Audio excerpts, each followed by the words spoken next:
সামাজিক যোগাযোগ মাধ্যমে প্রতিনিয়ত হয়রানির শিকার হচ্ছেন নারীরা।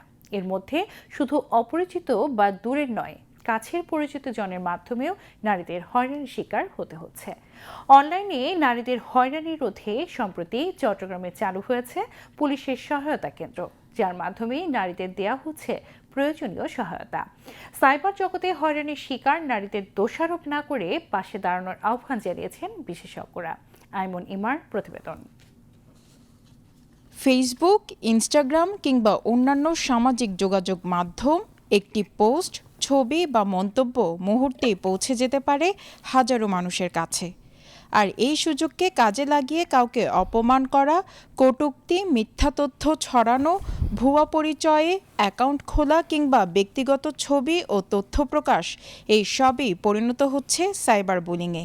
রিসেন্টলি আমার ছবি দিয়ে একটা ফেক আইডি খোলা হয়, তো সেখানে ওরা অন্যজনকে রিকোয়েস্ট পাঠায় এবং অনেক আপত্তিজনক ছবি ওরা এডিট করে দেয় এবং সেখানে ওরা অন্য ফ্রেন্ড যারা ওদেরকে অনেক কথা বলে। আমি সাইবার ক্রাইমে ওখানে রিপোর্ট করছিলাম, তারা আমার হেল্প করেছে। বিশেষ করে মেয়েরাই হচ্ছে মূলত সাইবার বুলিং এর শিকার।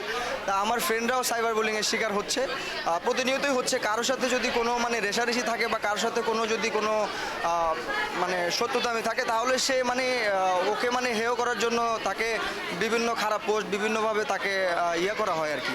যার সাথে হয় সেই আসলে বুঝে, তার মেন্টালিটিতে খুব ইফেক্ট পড়ে আসলে এটা। আমার ফেক আইডি খোলা হয়েছে এবং ওখানে নিউডস ছাড়া হয়েছে এবং ওখানে ওই ধরনেরই সামথিং ছিল।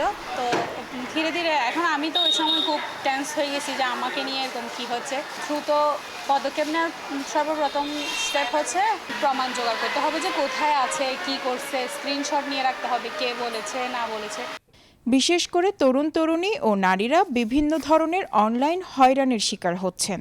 অনেক ক্ষেত্রে পরিচিত ব্যক্তিরাই সামাজিক যোগাযোগ মাধ্যমে অপমানজনক মন্তব্য, মেসেজ কিংবা ছবি ব্যবহার করে হয়রানি করেন। আমরা মনে করি যে এই ব্যাপারটা আসলে আমি করার সময় এটা ফান করে ফেললাম, বাট এই ব্যাপারটা আমি যাকে করতেছি ওর জন্য কিন্তু ব্যাপারটা আসলে ফান না, ওর জন্য এই ব্যাপারটা অনেক বেশি ইম্প্যাক্টফুল আর কি। তো এই বিষয়টা এটা আমরা সোশ্যাল মিডিয়া যখন সবার মাঝে খুব সহজলভ্য যখন হয়ে গেছে, সবার কাছে ডিভাইস আছে এবং সবাই এটা আমরা ইউজ করছি, এবং এর ফলে কিন্তু আমরা ব্যক্তিগত জায়গায়, সামাজিক জায়গায়, রাষ্ট্রীয়ভাবে আমরা কিন্তু ভুল করছি এবং অনেকে ইচ্ছাকৃতভাবে করছে, অনেকে অনিচ্ছাকৃতভাবে করছে এবং অনেকে একেবারে জেনে বুঝে আমরা করছি। বাংলাদেশ পুলিশও বলছে, তরুণী ও নারীরা সাইবার অপরাধের উল্লেখযোগ্য ভুক্তভোগী। চট্টগ্রামে পরিস্থিতি মোকাবেলায় পুলিশের পক্ষ থেকেও নেওয়া হয়েছে নতুন উদ্যোগ। 2026 সালের জুনে চট্টগ্রাম মেট্রোপলিটন পুলিশ চালু করেছে cyber support and response centre.